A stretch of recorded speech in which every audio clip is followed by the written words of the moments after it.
Assalamualaikum Ananda Tangguh. Alhamdulillah sekarang kita berada di sesi Sirah Nabi Ayub alaihi salam. Nah, Ustazah sekarang akan bercerita kisah Nabi yang sangat penyabar dan sangat ikhlas. Namanya Nabi Ayub alaihi salam. Nabi Ayub ini keturunan dari Nabi Ishak alaihissalam, teman-teman. Dan Allah menganugerahkan kekayaan berlimpah, juga kecerdasan yang luar biasa kepada Nabi Ayub. Tapi meskipun beliau banyak diberikan kelebihan nih sama Allah, Nabi Ayub gak pernah sombong dan gak pernah mengeluh sekalipun kepada Allah. Bahkan Nabi Ayub itu sangat dermawan, sangat senang membagikan hartanya kepada orang-orang yang membutuhkan, berinfak dan bersedekah kepada orang-orang yang memerlukan. Sampai suatu hari, saking teguhnya keimanan Nabi Ayub, iblis pun sangat geram, kesel melihat keteguhan Nabi Ayub. Sampai iblis pun ingin menyesatkan Nabi Ayub. Tiba-tiba iblis menghadap kepada Allah Subhanahu wa ta'ala. Iblis meminta kepada Allah, "Ya Allah, aku meminta izin kepadamu. Aku ingin menggoda Ayub di luar batas kemampuan manusia." Maksudnya iblis itu pengen menggoda Nabi Ayub sampai membuat Nabi Ayub ini keluar dari agamanya, sampai membuat Nabi Ayub ini tidak lagi beriman kepada Allah Subhanahu wa ta'ala. Apa jawaban Allah? Allah pun berfirman, "Silahkan jika engkau bisa menggodanya. Ayub adalah hambaku yang sangat ikhlas." Allah pun mengizinkan iblis untuk menggoda Nabi Ayub. Banyak sekali godaan yang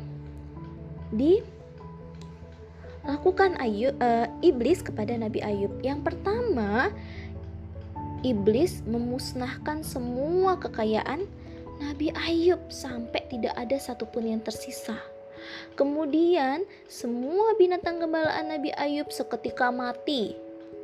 Yang ketiga, lumbung gandum Nabi Ayub tiba-tiba terbakar oleh api yang menyala-nyala. Dan yang keempat, perkebunan Nabi Ayub mengering sampai pekerja dan seluruh pegawai Nabi Ayub lari tunggang langgang.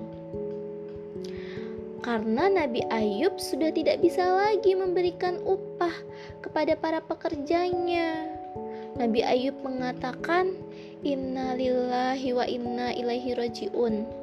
Semua ini dari Allah dan pasti akan kembali kepada Allah. Aku minta maaf tidak bisa lagi mempekerjakan kalian. Bahkan kami hanya bisa memberi upah seadanya. Dengan tabah, Nabi Ayub menerima semua cobaan yang datang dari Allah. Meskipun semua pekerjanya pun menangis, mereka sangat kehilangan majikan yang dermawan dan baik hati. Mereka kehilangan tuannya yang begitu senang membagi-bagikan harta kepada para pegawainya dan siapapun yang membutuhkan. Nah, di balik semua ujian itu, Nabi Ayub tetap tabah, sabar, ikhlas, dan teguh keimanannya. Akhirnya, iblis pun semakin geram. Kenapa ya Ayub ini kok gak mau menanggalkan keimanannya? Padahal hartanya, ternaknya, perkebunannya, semuanya sudah kita lenyapkan.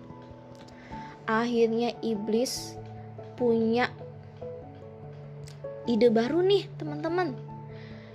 Iblis pun meniupkan penyakit ke dalam tubuh Nabi Ayub alaihi salam. Masya Allah, Nabi Ayub tetap sabar, teman-teman. menghadapi penyakitnya selama 18 tahun. Kalau teman-teman, kalau ustazah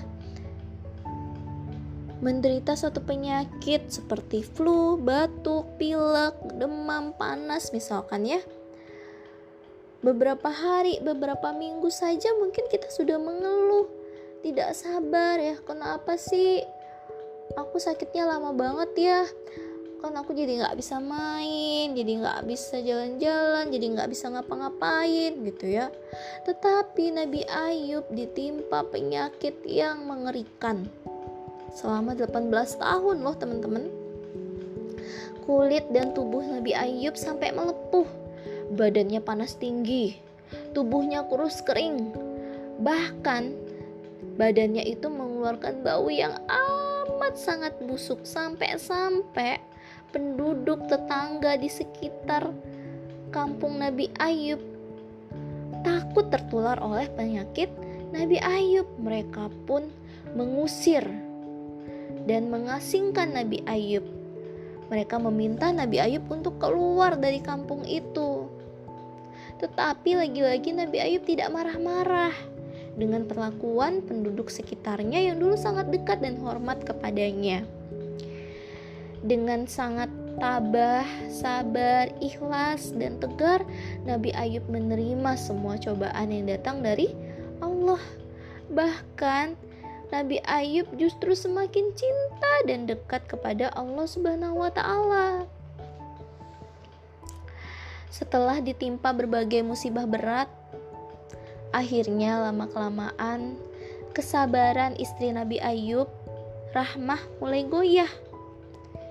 Istrinya Nabi Ayub nih, yang namanya Rahmah, Ummu Rahmah, mulai mengeluh atas penderitaannya.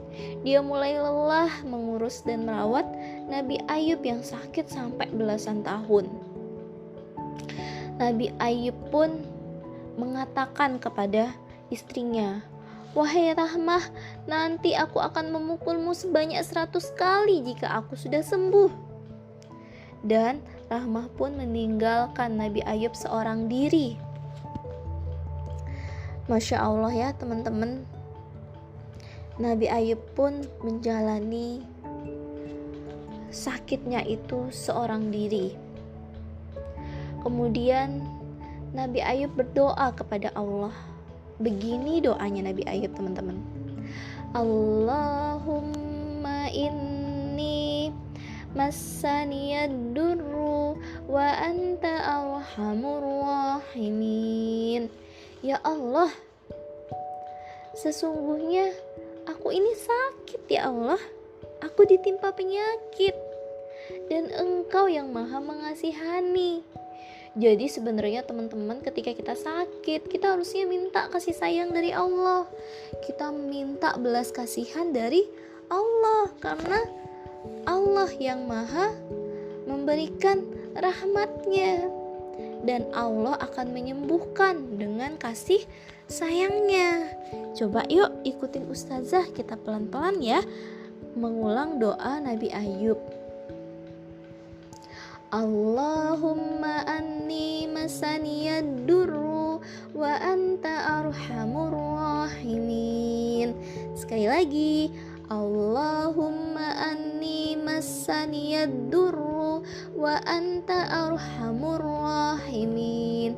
Ya Allah, sesungguhnya aku ditimpa penyakit dan Engkau yang maha mengasihani. Amin ya Rabbal alamin. Masya Allah.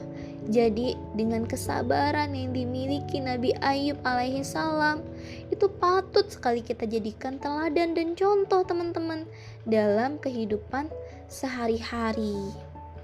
Tiba-tiba teman-teman, setelah Nabi Ayub berdoa, Allah pun menurunkan petunjuk kepada Nabi Ayub.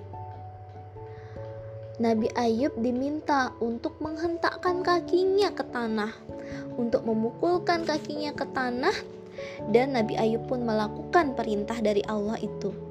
Tiba-tiba apa yang terjadi teman-teman? Tanpa diduga, mendadak muncul air yang amat segar yang sangat jernih dan bening dari permukaan tanah. Air itu melimpah ruah teman-teman. Sampai-sampai Nabi Ayub pun mandi dari air itu dan Nabi Ayub minum dari air itu. Masya Allah, biiznillah ya, dengan izin Allah subhanahu wa ta'ala, setelah mandi dan minum air itu, penyakit di dalam tubuh Nabi Ayub tiba-tiba hilang teman-teman. Masya Allah, kulit Nabi Ayub menjadi sangat halus dan tampak kelihatan jauh lebih muda dari sebelumnya. Dan istri Nabi Ayub yang tiba-tiba pulang berdiri di depan pintu, kaget melihat laki-laki yang ada di depannya. "Siapa engkau? Kemana suamiku? Kemana Ayub?" Karena dia begitu takjub melihat laki-laki tampan yang ada di depannya ini. Nabi Ayub berkata, "Akulah suamimu, akulah Ayub. Apakah engkau tidak menandaiku, wahai istriku Rahmah? Allah telah menyembuhkanku." Masya Allah ya. Jadi kita itu memang harus bersabar dan berdoa ketika diberikan rasa sakit oleh Allah dan tidak mengeluh ya.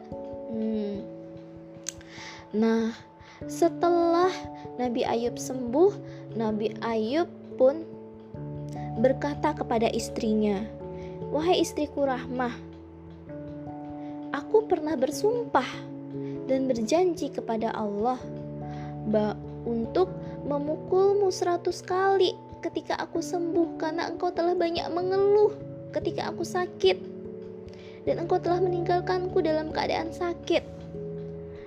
Tetapi Nabi Ayub itu gak tega teman-teman untuk mukul istrinya, apalagi sebanyak 100 kali gitu ya.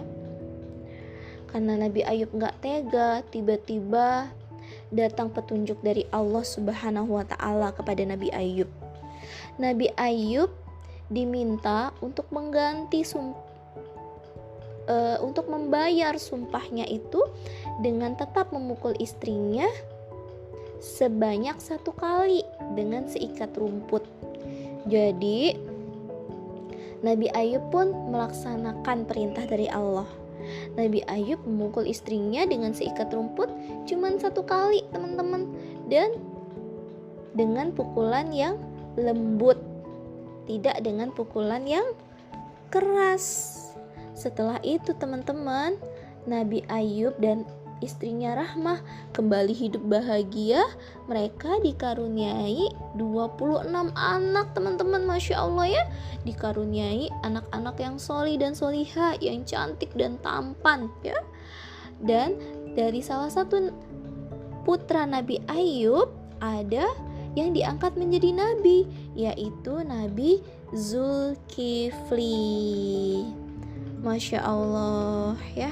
Jadi dari kisah Nabi Ayub kita banyak sekali belajar tentang kesabaran, tentang keteguhan iman Nabi Ayub, keikhlasan, ketabahan ya. Dan teman-teman harus belajar dari kisah Nabi Ayub untuk menjadi orang yang senantiasa sabar, tetap beriman kepada Allah, senantiasa ikhlas menerima ujian dari Allah. Insya Allah, Allah akan mengganjarnya dan memberikan balasan berupa kenikmatan-kenikmatan lainnya, terutama balasan berupa pahala dan surga yang tiada bandingannya. Wallahu a'lam bishawab. Wassalamualaikum warahmatullahi wabarakatuh.